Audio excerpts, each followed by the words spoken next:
Hello guys, welcome back to my new another video. और आज दिन की शुरुआत हो रही है आफ्टरनून के टाइम, जी हाँ, लंच के टाइम। तो आज मैंने सोचा क्यों ना मैं कुछ रेसिपी बनाऊं, जिसकी रेसिपी मैं आपके साथ शेयर करूं। तो मैं बनाने जा रही हूं कड़ी पकोड़ा, जिसमें मैंने सब कुछ यहाँ पे बना के रेडी कर दिया है। बेसन में जो भी मतलब मैंने थोड़े से प्याज लेके मसाला जैसे आप डालते हो, नमक मिर्च हरी मिर्च धनिया सब कुछ ऐड कर लिया है अच्छे से, और उसे मिक्स कर लिया है पकोड़े बनाने के लिए। और साथ ही मैंने जो है खट्टी वाली दही लेके उसको अच्छे से मिक्स कर लिया है। और यहाँ पे मैंने थोड़ा सा पकोड़े बनाए सबसे पहले बेसन के, क्योंकि हमें जो है पहाड़ियों को पकोड़े वाली कड़ी बहुत पसंद है। कुछ लोग होते हैं जो बेसन के पकोड़े बनाते हैं गोल गोल छोटे छोटे से।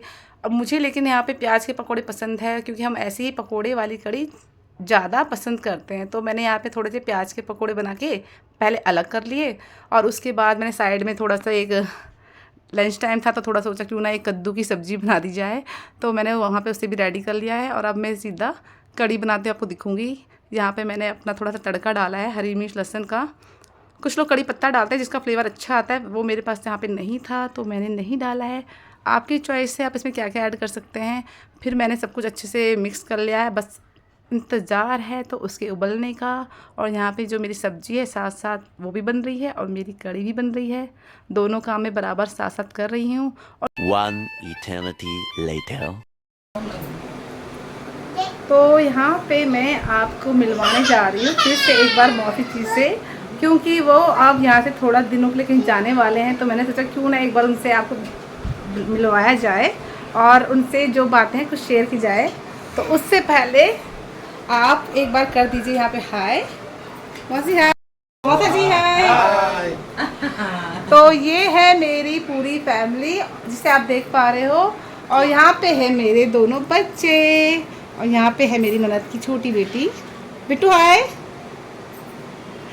और ये तो भाई अपनी मस्ती में ही रहते हैं, इन्हें तो आप कितना ही बोल दो तो वो कुछ नहीं करेंगे जब तक उनका मन नहीं करता। तो चलो, जैसे कि मैंने आपको बताया था कि मौसी जो है जाने वाली है, उन्हें यहाँ बिल्कुल भी अच्छा नहीं लग रहा है। उनका कहना है कि दिल्ली में बहुत गर्मी होती है और हमें यहाँ की गर्मी पची हुई है, तो हमें तो भाई यहीं रहना है।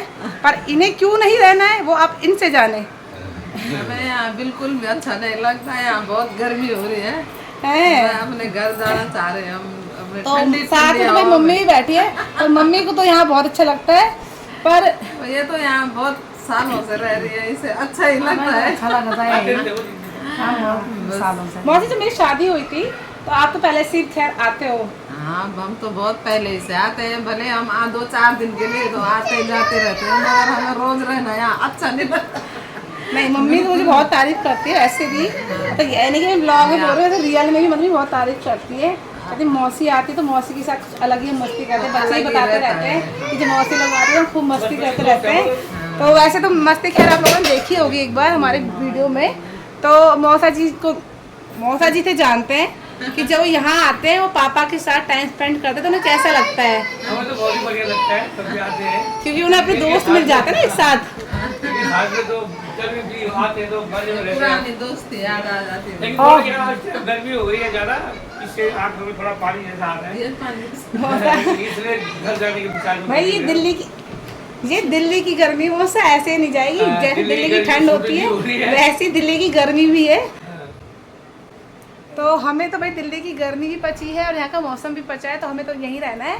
पर मौसी अब ये बताओ, मैंने मौसी कुछ दिन पहले मम्मी से सवाल किया था, वो मेरे मायने हमेशा रहता है, मतलब कि जैसे हम गढ़वाली गाना सुनते हैं उसमें आता है तिले धारू बोला, तो उसका रियल में मतलब क्या होता है। जैसे मैंने मम्मी से पूछा था तो मम्मी को तो नहीं पता। आपसे पूछना चाहूँगी कि उसका मतलब क्या होता है हिंदी में, क्योंकि यूज तो अक्सर गढ़वाली गाने में होता ही है, तो कुछ मतलब भी तो होना चाहिए ना। तिले दारू बोला मतलब तो आपको भी नहीं पता क्या? तिले दारू बोला मतलब ये है एक गढ़वाली वो है, वो मतलब एक वो वैसा वो है कि मतलब डायलॉग जैसा कि तिले दारू बोला, कि तिले दार दूर रहते थे गांव में ऐसे। क्योंकि आपने बहुत से गाने सुने हैं जैसे लीला घसियारी और बहुत सारे गाने हैं गढ़वाली जिसमें ये वर्ड आता है, तो उसका रियल में मतलब क्या है? इसका रियल में मतलब जाते थे कि तिले दारू बोला तो क्या गाना था? ऐसे गाना नहीं सुना आपने, जैसे लीला घस्यारी और तिले धारू बोला, तो उसमें आता है ऐसे बहुत से गाने हैं गढ़वाली जिसमें तिले धारू बोला आता है। तो उसका कोई मतलब भी है या ऐसी है केवल? ऐसी है वो, मतलब एक वो मतलब इस टाइप का है वो कि मतलब कुछ डायलॉग टाइप का है। अरे कहना क्या चाहते हो?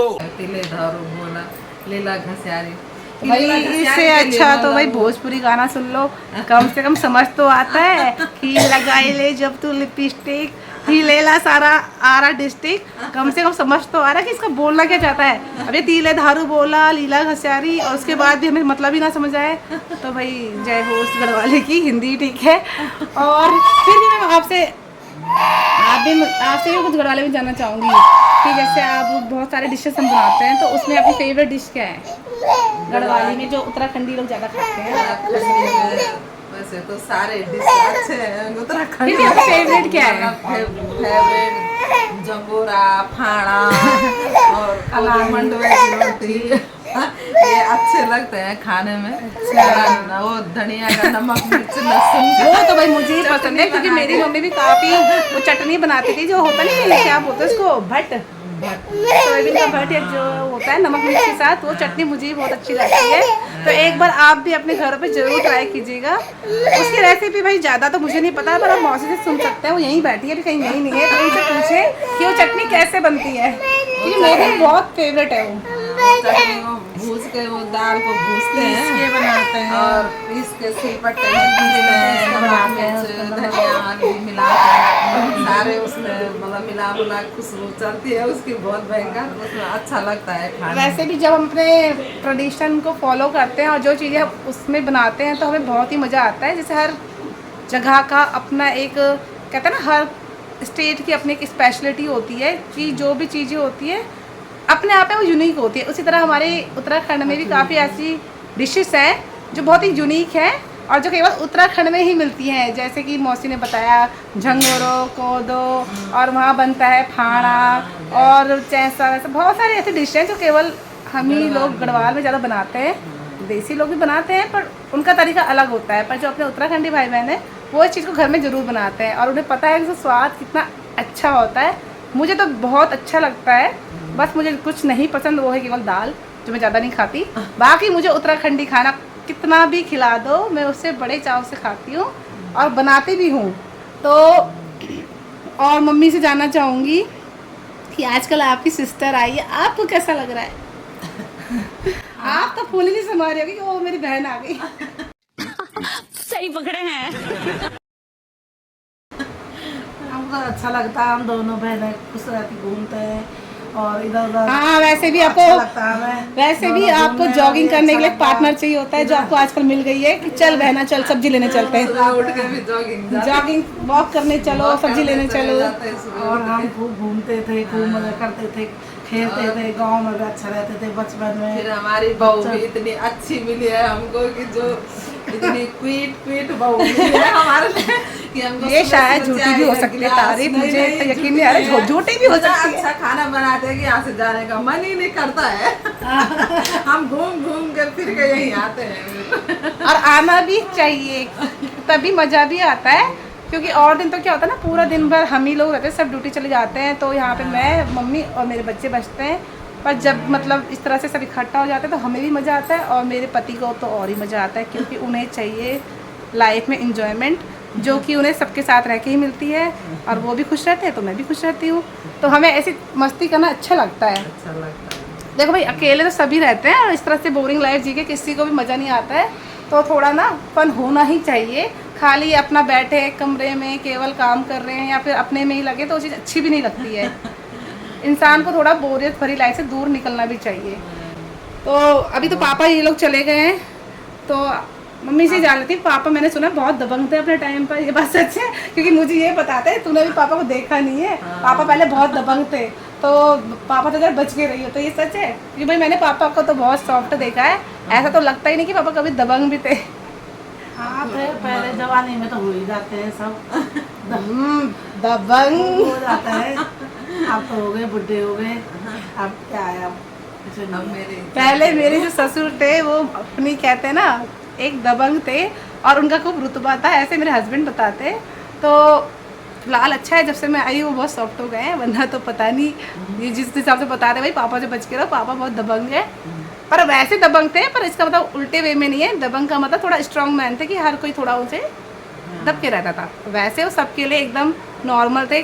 उनका हाथ एकदम खुला था, जैसे मेरे पापा का था कि आओ सब आओ, अपना मिलजुल के रहो। पर दबंग का मतलब है कि एक स्ट्रॉन्ग पर्सन जैसे घर के अंदर होना चाहिए। तो अभी अभी आपने देखा जैसे मेरी मौसी से बात हुई या मेरी मम्मी से बात हुई, तो वो लोग अपने बचपन की बातें बता रहे थे कि किस तरह से मतलब दोनों साथ में से रहते थे। और वैसे होता भी यही है, क्योंकि हम भी जब कभी गांव में जाते हैं तो वहाँ मेरे जितने भी कज़न्स हैं, हम लोग काफ़ी मस्ती करते हैं उनके साथ। अलग मतलब गाँव जाके कुछ अलग ही फीलिंग आती है। गदरे हैं हमारे गाँव में, पहाड़ हैं, तो मतलब अच्छा लगता है देखकर। और हम सब ऐसी ही मस्ती करते हैं जब भी जाते हैं। और मैंने जैसे आपको बताया कि मेरे हस्बैंड के मुंह से या बाकियों के मुंह से मैंने अभी सुना कि पापा जो है थोड़ा सा स्ट्रिक्ट पर्सन थे अपने टाइम पर। अब तो खैर उनकी एज हो गई है और वो ज़्यादा वैसे अब नहीं रहे। पर मैंने सुना था कि मेरी सास जी बोलती थी कि तुम्हारे टाइम पे तो पापा नॉर्मल रहते हैं, मेरे टाइम पे तो पापा ऐसे थे वैसे थे। तो अब तक मैंने ऐसी चीज़ें देखी नहीं उनके अंदर। पर जब से मैं आई हूँ या तो इस वजह से चेंज हो गए हैं। पर हाँ, मुझे पापा का नेचर जो है सेम टू सेम अपने मुझे पता है। मैं जब यहाँ आई तो मेरे मन में बहुत ज़्यादा डर था कि मेरी सास ससुर कैसे होंगे, कैसे वो रिएक्ट करेंगे, मैं कैसे उनके साथ रह पाऊँगी। तो मैंने बहुत ही जल्दी मतलब बहुत ही कम समय में उन सब के साथ एडजस्ट कर लिया, क्योंकि उन्होंने मुझे ऐसा फील कराया कि मतलब मैं उनके साथ खुल के रहूँ। और ख़ास तौर पे मेरे जो ससुर हैं वो, क्योंकि उन्होंने कभी भी मतलब ऐसे दिखाया नहीं कि मैं ससुर हूँ तो मुझे उनके सामने थोड़ा डर के रहना है। वो हमेशा बेटा बेटा करके मुझे प्यार से चीज़ें बोलते गए, तो मुझे मतलब उनके साथ घुलने में ज़्यादा समय नहीं लगा। तो जैसे मेरे पापा हैं वैसे ही वो है मेरे लिए। तो वैसे भी जब मेरे पापा एक्सपायर हुए थे लास्ट टाइम, तो मुझे पता है कि कितना गंदा टाइम था वो हमारे लिए। मैं ही जानती हूँ मतलब कैसा लगता है कि जब कि सर से कहते हैं ना बाप ना रहे तब। तो उनकी कमी तो देखो कोई पूरी नहीं कर सकता। वो कल भी हमारे लिए खास थे, आज भी हमारे लिए सबसे ऊपर हैं। तो उनकी कमी अगर कोई यहाँ पे पूरी करता है तो वो मेरे ससुर हैं, क्योंकि उन्होंने मुझे कभी भी मतलब बहू की तरह नहीं देखा। हमेशा वो मुझे बेटी बेटी करके ही बोलते हैं। हमेशा वो हर चीज़ मुझे पूछते हैं कि क्या चाहिए तुम्हें, क्या नहीं चाहिए। और मुझे मेरी गलती पे डांटते भी नहीं है, क्योंकि मेरे पापा भी मुझे भी डांटते नहीं थे। तो यहाँ मैं उनसे बच जाती हूँ डांट खाते। हाँ, अपने बच्चों पे तो शायद वो थोड़ा कुछ बोल भी दे मजाक में, पर मुझे नहीं बोलते। तो इस बात से मैं थोड़ा बची रहती हूँ। तो इस वजह से मुझे नहीं लगता कि वो अपने टाइम पे दबंग रहे होंगे। बाकी वो रहे होंगे तो एक अलग चीज़ है। और दबंग भी मैंने सुना है वो इस वजह से नहीं थे। दबंग भी वो केवल अपनी फैमिली की चीज़ों को लेके थे कि मतलब सामने वाला बंदा अगर कोई बाहर का है वो ऐसे मतलब कुछ कर ना दे। तो उनका एक दबदबा था अपने गली मोहल्ले में, आप कह सकते हो ना कि एक डॉन होना। तो उस तरीके से थे कि घर की प्रोटेक्शन को लेके स्ट्रांगली खड़े रहते थे वहाँ पर। बाकी तो वो एकदम काइंड हार्टेड पर्सन है। अगर आप उनको सामने पे देखोगे तो ही आपको पता चल पाएगा। वो एकदम कहते हैं ना सीधे सरल स्वभाव के लोग, जो मतलब दुनिया में कमी होते हैं, जिन्हें मतलब हेर फेर क्या है इसके बारे में कुछ खास पता नहीं है। मतलब जो है हाँ जी हाँ, अच्छा अच्छा, चलो सब बढ़िया सब बढ़िया, बस वो ऐसे इस टाइप के नेचर वाले हैं। और सेम ऐसा नेचर मेरे पापा का भी था, क्योंकि उनका भी सेम यही था कि हम आए हैं दुनिया में तो सबके लिए अच्छा करो, किसी ने बुरा मत सोचो, बस अच्छा करते जाओ तो अच्छाई मिलेगी, बुराई में क्या रखा है। तो यही सारी चीज़ें उनके अंदर भी थी। और इसी वजह से पापा मैं मतलब मेरे जो ससुर हैं उनसे मैं ज़्यादा कनेक्ट करती हूँ कि उनका जो नेचर है वो मेरे पापा की तरह है। और मेरे पापा और ससुर दोनों मेरे लिए इक्वल है, तो इसीलिए मुझे वो अच्छे लगते हैं। बाकी जो सास है वो मेरी वो अच्छी है, स्वीट है। पर कभी अगर उन्होंने डांट दिया तो हाँ, उन्हें मुझे कंट्रोल करना मुझे आता है। उन्हें बस मुझे एक चीज़ कहनी होती है कि मम्मी कहीं घूमने चले, या फिर इनको बोलो ना कहीं घूमने चलते हैं। अगर इतना मैंने कह दिया तो बस फिर क्या चाहिए, वो पिघल जाती हैं। अगर वो मुझे डांट भी रही होंगी तो वो भूल जाएगी कि इसने आखिर करा क्या था। तो नेक्स्ट टाइम ही वो अपने प्लान अंदर ही अंदर उनके बनने लगते हैं कि हाँ चलो वहाँ चलेंगे, तो अमित को कह देना फिर वहाँ चलेंगे, या फिर बस मेरा काम बन जाता है। तो सास की डांटें भी खानी पड़ती हैं भाई कभी कभी, तो उससे ज़्यादा तो मत हो।